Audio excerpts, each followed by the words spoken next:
inside his harmony was so within. An angel came with words from God. Things were still saying, read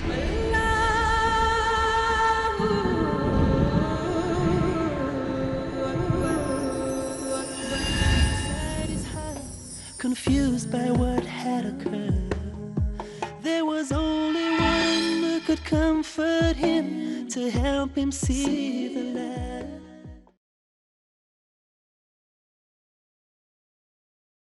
And we all have instincts.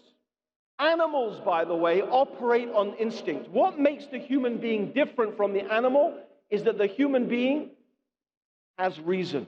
We have the ability to reason, whereas animals, they rely upon instincts.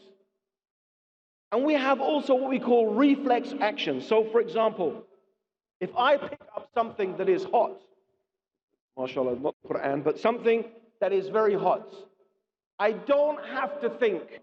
There's no process in my brain saying, this is very hot, I must drop it. No. You do it instinctively. You drop it instinctively.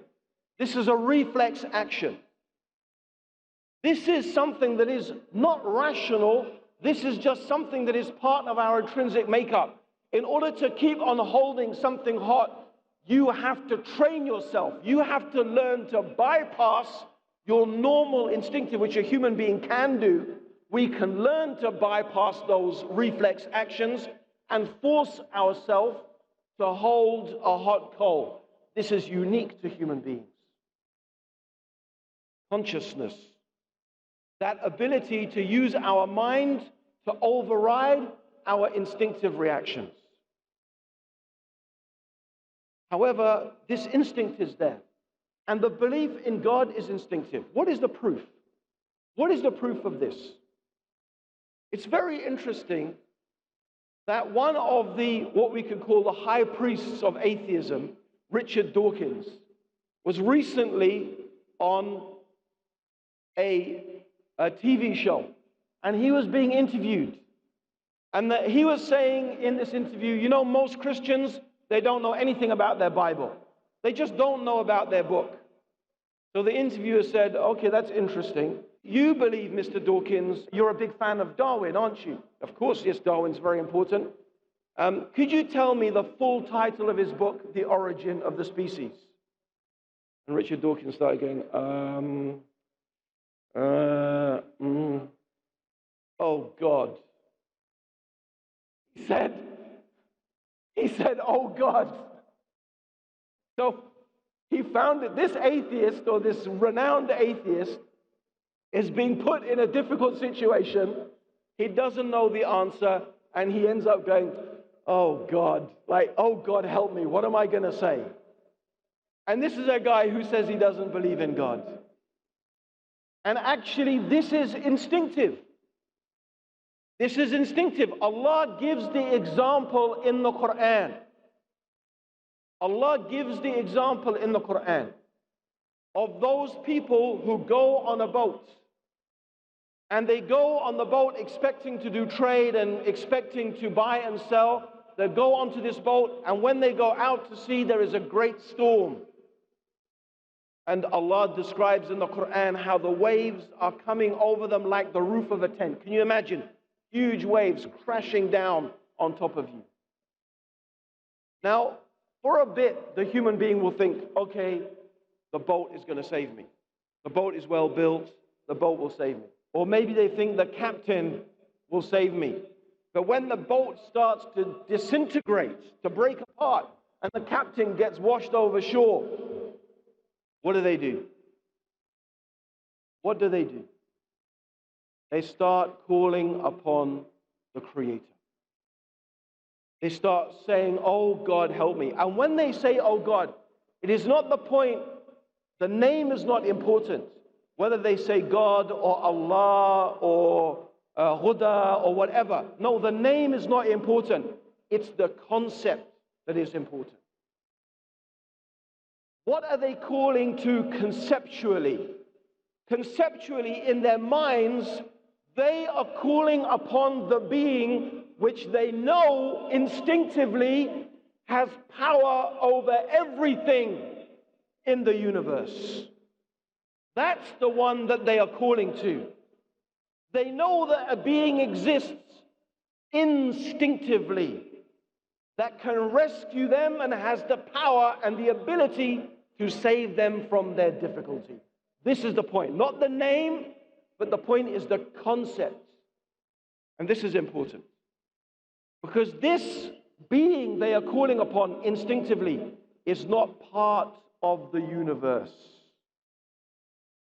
They are not calling upon something that is part of the universe. Nor is this being the universe collected together entirely. No. This is a being they know is distinct and separate from the universe, who has power over it. This, of course, is Allah. This, of course, is the Creator. So this instinctive knowledge, which is major scientific survey now has found is an intrinsic part of our thought process as human beings. So this is very important, because actually we could almost finish there. We could say to any atheist, you know there's a God. You know it. It's in your nature. Every single one of you knows it. And actually this is the reality. Children are dying, women are dying, there are earthquakes, there is disease. Where is this God? How can he let it happen? However, we soon realize with a bit of thinking that this is not a rational argument. This is an emotional argument. It's based upon emotion. Because the reasons for believing that the universe has a creator are clear. We live in an organized, systemized universe where we see organization, where we see systems. It's rational to conclude that there is power and will and intelligence behind it. So the existence of suffering has got nothing to do with whether there is a creator or not. It's a different question. Actually, the question is, why does God let these things happen? It doesn't prove or it doesn't say anything about whether God exists or not, but it is a question of why. And the only way we can answer that question, why, is when God tells us. In fact, this very question itself leads the rational mind to conclude that we need revelation. We need God to tell us, why is our life the way it is? What is the purpose of our life? What is the reason of our existence? So it's very interesting that the very question of evil and suffering in the world is a question that should lead us to believe not only that there is a God, because the issue has got nothing to do with whether the Creator exists, but it's an issue to do with why. Oh God, why? Why do you let these things happen? The only way we can know is if God has revealed that guidance to us. That is a very, very powerful argument for the need for revelation, for the need for God to give this guidance to us. But anyway, inshallah, maybe we can cover some of the rest of the stuff in the question and answer session. Jazakallah khair. Assalamu alaikum wa rahmatullahi wa barakatuh.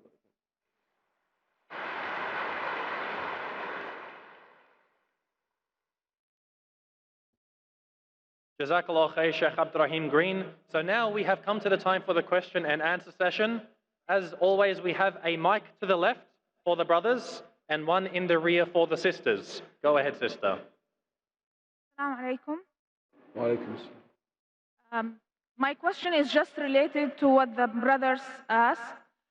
We know all that God is just and no unjust will happen to any person. But when I talked to my atheist friends online and in person, their questions that I cannot answer is, where is the just? When I become Muslim and everything is easy because I was born in this side of the world, or I was born in this family. I know you just answered that about the people who's born in atheist family and such, but the question is, what should I tell them precisely? If I tell them that God is just and they will be answered in the judgment day, their answer is, I don't believe in God, and I don't believe of the judgment day. So my answer is invalid to them, or it doesn't give them what they want to know. Well, I think, first of all, sister, to me, the answer in some ways is quite obvious, because you are talking to those people. Therefore, you are giving them the opportunity to change and to accept the truth. How then can they complain about the message not reaching them when you are the messenger bringing the message to them? Right? And this is the thing I really have to say. I hate to generalize about a group of people. There are some atheists who are maybe genuinely confused people, right? But honestly, many of them are very arrogant people. When you begin to discuss with them, you see it. You will give them very reasonable answers, and they come with very unreasonable replies. And these are the people who are claiming that they are reasonable. I would also recommend, highly recommend, you give to your atheist friends you're talking to online, just ask them to read this book, The Man in the Red Underpants. Ask them to read it and see if they can come to a response to what is in it. And you should read it yourself, inshallah. You will find it very, very helpful, because the beginning of the book is talking exactly about the issues to do with how do we know and how can we be convinced that God exists. The other point I want to point out, sister, is again the point of fitrah. We believe that every human being has an instinctive knowledge. Everybody. Atheism is an acquired position. And this study done by the Oxford Institute for Anthropology and Psychology, 1.9 million pounds they spent. 60 academics across the world. They did this, including China, including countries that are largely, they don't believe in God. What did they do is when they examined children and they questioned them and they gave them certain tests, in fact, what did they find? They did have a concept of God, and they did have a concept of the afterlife. So even in these atheistic societies, children still had this basic natural concept. And this is some of the reasons why they concluded that the belief in God and the belief in religion and the belief in afterlife is actually a natural, instinctive belief in the human being, right? So you find, as I said, I think the main reasons why a person chooses to be an atheist is because something bad happened to them in their life and they think, you know, how could God let this happen to me? Or they just don't want to live their life by some rules. That's it. They don't want rules in their life. They just want to be able to do whatever they want without feeling that there's some accountability. There may be other reasons, and some people are genuinely confused about, for example, the problem of evil. Another thing that often they say is religion has led to so many wars. You see, religion has led to so many wars. How can religion be true when religion has led to so many wars and so many problems? Anyway, the point comes again. Is this a rational argument? Think about it. Is this a rational argument? No, not rational. Because you could still conclude, I'm not saying this is the case. I'm not saying this is the case. But rationally, you could say, well, maybe God likes wars. It doesn't prove there's not a God. It doesn't even prove whether a religion is true or not. What is the basis for them to say, because religion causes wars, it can't be true? What's the basis? It's not a rational basis. It's emotional. It's just an emotional appeal. It's not rational. And anyway, it's not true. Again, what they have found, psychologists have found that people who have religious beliefs are much happier, live longer lives, and more beneficial and happy lives than people who have no religion. This is pretty much a fact. So this is what psychologists are telling us, that religion generally makes people happy. Let's take another thing. Okay, if you're saying religion has caused so many wars, How about Pol Pot? Pol Pot, you know, from Cambodia, the dictator who was responsible for the death of millions and millions of people. How about Stalin? How many people did Stalin kill? And Hitler? And so many other people who had no religion whatsoever. These wars were not caused by religion, but they are the most bloody and awful wars that the world has ever seen. Even most of the wars that you find taking place today are not religious wars. They are wars over resources. They are wars based upon materialism. So this claim that religion has caused, you know what we can say? It's an outdated cliche. It's ridiculous to make this type of claim, and it's not even a rational claim anyway. But you know, some of these people, they are confused. So it's our job, inshallah, and I'm very glad there's people like talking to these people online and mashallah, trying to convince them and communicate with them, and that's really fantastic. I wish there was a lot more people like this sister, Jazakallah khair.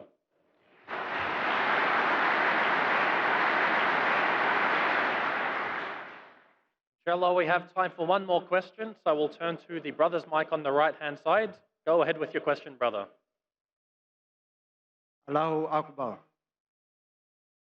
A question before I can ask. Me, I'm a newborn just yesterday. I'm from Uganda, Kampala. I have some, I can say my father right now, called Haji Saif. I'm so happy that I've joined an angel. I was formerly in a side of Christian. And I am in Dubai for just I finished 2 months. I'm working with the Bar Armenian. In my changing, it was not all about getting convinced, but it was out of the belief. The believers I've been seeing going through in 2 months. I compared where I was coming from. I saw I was losing my life. Not losing my life, but not showing that I'm on the right path. So today, I wanted just to get a very nice, can I say, a certificate of conversion. I had it yesterday, but today I want to have it when I'm in the eyes of angels over thousands.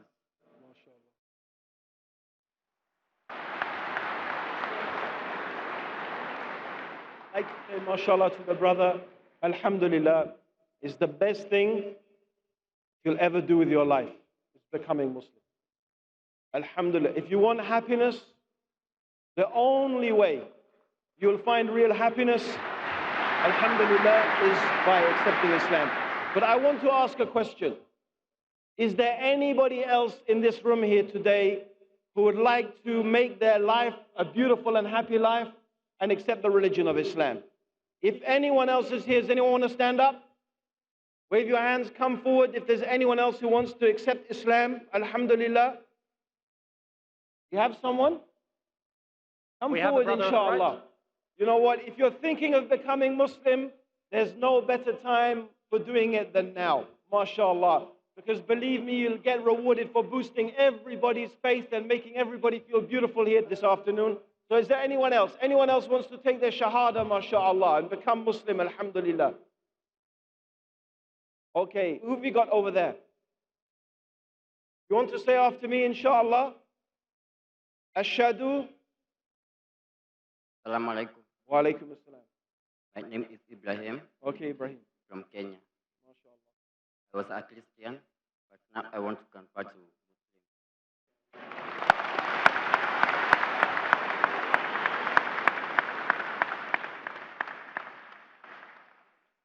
MashaAllah, Ibrahim. That's fantastic. So I'd like the two of you, Ibrahim and my other brother from Uganda, inshallah. You just say after me, you repeat after me, Ashhadu an la ilaha illallah wa ashhadu anna Muhammad Rasulullah. MashaAllah, I say it in English. Allahu Akbar. MashaAllah. Just say in English, I bear witness. I bear witness That there is nothing worthy of worship except Allah. except Allah. That there is nothing There is nothing worthy of worship except Allah. except Allah. And I testify I testify that Muhammad that Muhammad is the messenger of Allah. is the messenger of Allahu Allah. Akbar. Jazakallah khair. That's beautiful. May Allah bless you, both of you, mashaAllah. Jazakallah khair. That's fantastic, mashallah. Brothers, my advice to you, mashallah, is connect to Allah subhanahu wa ta'ala through the prayer. We have a beautiful thing in our religion. Every Muslim has to pray 5 times a day. Praying 5 times a day is not difficult, it's a privilege, mashallah. Can you imagine that Allah has asked us, the creator of the whole universe, to stand in front of Him, to pray to Him, and to worship Him alone? 5 times every day at least. So please, I hope the brothers here are going to support you, inshallah, and teach you to pray. And I'm sure, mashallah, you'll find many people to help you here. Jazakallah khair. Assalamu alaikum. Jazakallah khair, Sheikh Abdur Raheem Green. May Allah reward him and bless him and protect him always.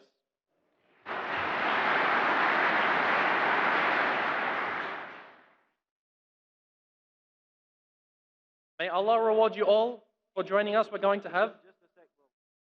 Sorry, I heard that there's a sister who wants to take Shahada, mashallah. Alhamdulillah. I just heard from the brothers there. Sister, mashallah. Are you ready to say the Shahada, inshallah? Will you say after me? Yes, ready. Ashhadu Ashhadu an an la la ilaha ilaha illallah Allah wa wa ashhadu ashhadu anna anna anna Muhammadan Muhammadan Rasulullah. Rasulullah. Allahu Akbar. MashaAllah. Alhamdulillah. Okay, Jazakallah khair. Assalamu alaikum. Salam wa rahmatullahi wa barakatuh.